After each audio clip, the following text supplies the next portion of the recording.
Hola, ¿qué tal? Buenas tardes, mi nombre es Laura Gallardo Martínez, soy licenciada en Ciencias de la Comunicación y actualmente me encuentro cursando la maestría en Administración de Empresas con dirección en Orientación del Talento Humano de la Universidad del Valle de México, Campus Puebla.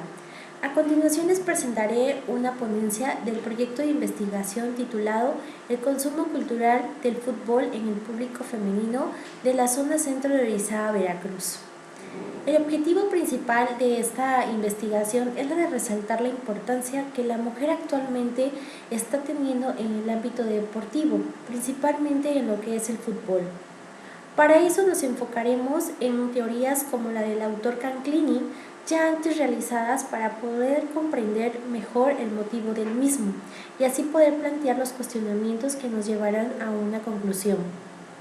Otro de los objetivos es ver cómo esta misma influencia femenina ha llegado a impactar en la mercadotecnia hoy en día, sobre todo porque ya son más las mujeres las que son aficionadas a este deporte y por cuestión de poblacional, ya que son más mujeres que hombres las que actualmente habitamos en nuestro país.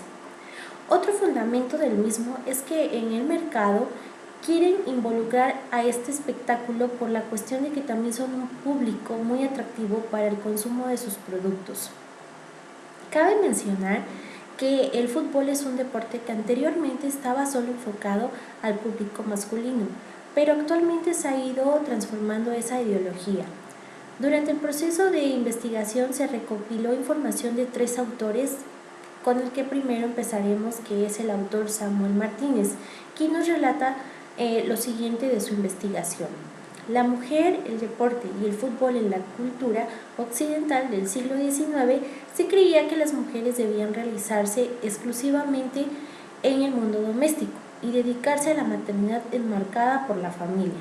Este supuesto las apartaba del resto de la vida social. En el caso particular del deporte, la justificación fue una presunta debilidad física y que la actividad corporal afectaba a la procreación. Otro de los autores que también se menciona en este proyecto de investigación es Marco Paulo Stiger, que nos dice lo siguiente: los estudios sobre el fútbol y sobre los fans del fútbol se han enfocado inicialmente en 2 regiones del mundo. En el oeste de Europa, especialmente en lo que era Inglaterra, y en el sur de Sudamérica, lo que principalmente era Argentina y Brasil. Y por último, nuestro siguiente autor de la revista Razón y Palabra, Jesús Galindo Cáceres, en su investigación acerca de la comunicología del fútbol, nos habla de que el fútbol es un juego de conjunto, donde el movimiento es el eje de la composición del juego. A partir de aquí, la figura fenomenológica de la interacción como base constructiva de la vida social impacta a lo que es la cultura y la estructura social. Es decir, el fútbol se configura como una matriz de interacción y por tanto se vincula como formas culturales y sociales como la dinámica familiar, las relaciones entre vecinos y amigos e incluso las relaciones de trabajo y las políticas. Esto ubica al juego más allá del entretenimiento o solo de una actividad lúdica o de salud física.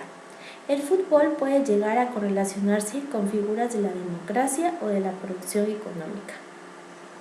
Como se los mencionaba al inicio, ahí vamos a hablar de lo que es Néstor García Canclini. De hecho, en su libro El consumo cultural en México, él se preguntaba ¿por qué el consumo cultural es uno de los temas menos estudiados en México y en América Latina? Bueno, su lugar casi vacío en la vista bibliográfica existe sobre el arte, la literatura, la comunicación y culturas populares. Parece indicar que una de las cuestiones que menos interesa es conocer qué les pasa a los públicos, los receptores y las audiencias.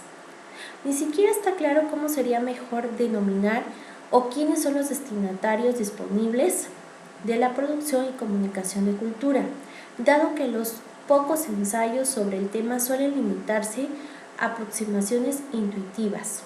Carecemos de los datos básicos y de la reflexión teórica sobre quiénes asisten o no a los espectáculos y quiénes se quedan en su casa a ver televisión o ven, escuchan o leen y cómo se relacionan sus bienes culturales con la vida cotidiana. Esto lo menciona García Canclini en 1993. En los años que han transcurrido desde entonces, la situación ha variado significativamente. En varios países de la región se cuentan con los datos básicos sobre quiénes asisten o no a los espectáculos, quiénes se quedan en su casa a ver televisión, qué ven, qué escuchan o qué leen. Además, se ha generado una reflexión teórica respecto a los modos en que los públicos ven, escuchan y leen, respecto a los usos que le dan a los bienes culturales y a las maneras en que ellos relacionan esos bienes con su vida cotidiana. Una de las vías por medio de las cuales el tema del consumo ingresa al debate cultural latinoamericano consistió en poner en discusión las distintas conceptualizaciones o teorías existentes sobre el consumo. Así, el consumo cultural ha llegado a ser definido como el conjunto de procesos de aprobación y usos de productos en los que el valor simbólico prevalece sobre los valores de uso y de cambio, o donde al menos estos últimos se configuran subordinados a la dimensión simbólica, recordando que esto es mencionado por García Canclini en 1999. Esta es la definición operante que ha orientado buena parte de las investigaciones sobre consumo cultural realizadas en América Latina durante los años 90. A mi modo de ver, esta construcción del consumo cultural como objeto de estudio ha sido uno de los principales y más influyentes aportes de García Canclini al desarrollo de la investigación en esta área. Este proyecto representa la oportunidad de poner en práctica los conocimientos adquiridos durante la investigación realizada, planteando una solución viable en el gusto por el fútbol femenino.